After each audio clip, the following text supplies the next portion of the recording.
हाय, good afternoon everyone. आज आपके साथ फिर यहाँ एक नए टॉपिक के साथ।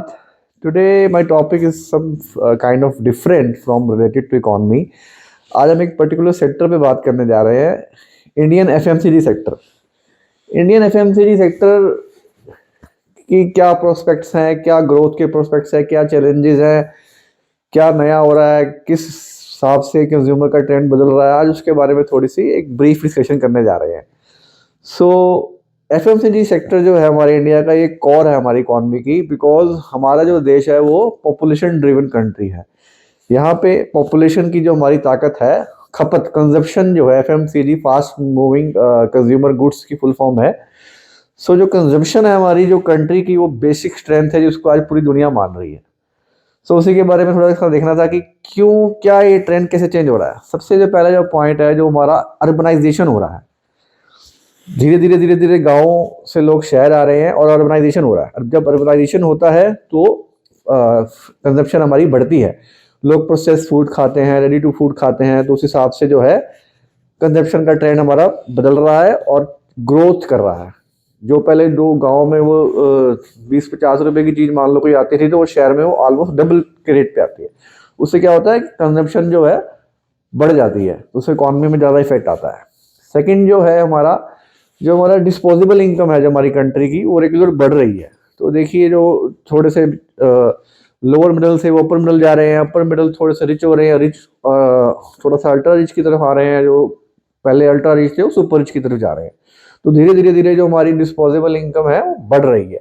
तो जब डिस्पोजेबल इनकम बढ़ेगी तो नेचुरली सी बात है, हम प्रीमियमाइजेशन की तरफ जाएंगे, अच्छी सामान लेंगे। पहले जो कोई शैम्पू कोई 100 रुपये का यूज़ करता था, तो उसको लगेगा कि यार मैं अच्छा कुछ बॉडी वॉश यूज़ करूं। तो आप देख भी रहे होंगे अपने घरों में भी ये ट्रेंड चेंज हो रहा है। जो पहले सॉप से, शैम्पू से, बॉडी वॉश की तरफ जो ये इकॉनमी हमारी बढ़ रही है, तो ये सब ट्रेंड दिखा रहा है हमारा कि कितनी हमारी कंट्री की डिस्पोजेबल इनकम बढ़ रही है। सो एक ये थ्योरी भी होती है, शैम्पू थ्योरी भी होती है। इस थ्योरी से पता लगता है कि शैम्पू कितना पेनिट्रेशन है कंट्री का। जब शैम्पू का पेनिट्रेशन ऑलमोस्ट पूरा होता है, तो इसका मतलब ये होता है कि वो कंट्री ऑलमोस्ट गरीबी से ऊपर आ चुकी है, बिकॉज शैम्पू हर कोई यूज़ कर रहा है। सो ये चीज़ें दिखाती हैं आपका। थर्ड जो ट्रेंड है आपका, रूरल इकॉनमी। जो रूरल इकॉनमी है हमारी, पहले तो कंजप्शन पे फोकस रहता था खाली, कि अर्बनाइजेशन पे ही रहना है। सभी कंपनीज भी जो थी हमारी कंट्री की, वो आपका अर्बन पे फोकस करती थी कि भाई सब बड़े बड़े मॉल जो है, बड़े बड़े स्टोर जो है, सब वो अर्बनाइजेशन की तरफ ही यहीं रहते थे।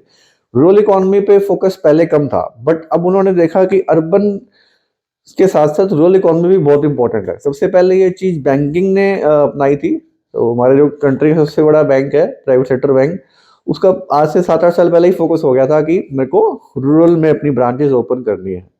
तो धीरे धीरे सभी बैंकिंग और बैंक ने उसको फॉलो करा। तो वही अब एफएमसीजी कंपनी कर रही है। वो ऐसे ऐसे ऑर्गेनिक प्रोडक्ट्स जो रूरल इकोनॉमी को पसंद है, वो वहाँ पे अपने डिस्ट्रीब्यूटर्स को रीच बढ़ा रही है, ताकि उनको पता है कि जो फर्दर जो हमारी ग्रोथ का एरा है वो रूरल इकोनॉमी से आएगा। रूरल को हमें कैप्चर करना ही पड़ेगा।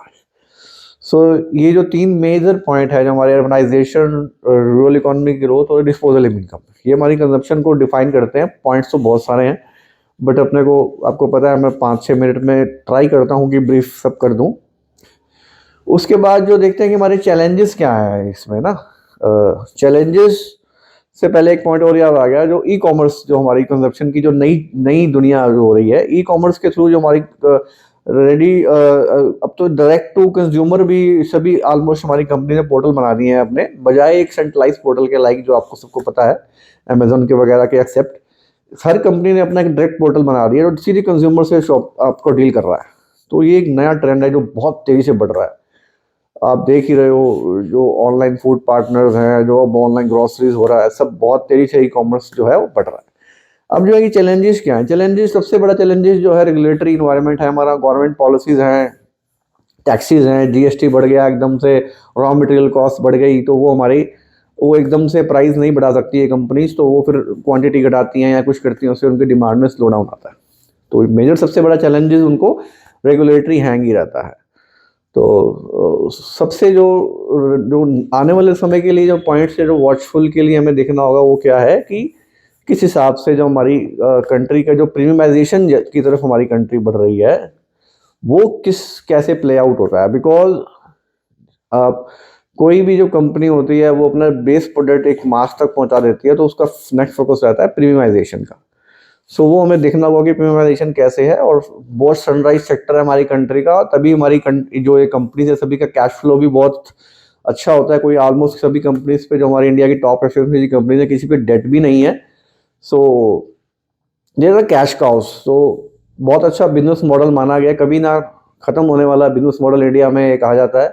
तभी हाईली रिचली वैल्यूड भी होती हैं ये companies, but they are acceptable because एक प्रेडिक्टेबल कैश फ्लो हमें दिखता है कि ये कैश फ्लो आएगा ही आएगा। और हमें बिजनेस में मेटल में नहीं पता कि क्या दाम होंगे, घट जाएंगे बढ़ जाएंगे, इंफ्रास्ट्रक्चर में नहीं पता ऑर्डर कब आएगा कैसे आएगा। तो ये जो इंडस्ट्री है एफएमसीजी की, हमें पता है कि ये प्रेडिक्टेबल कैश फ्लो है इस इंडस्ट्री में।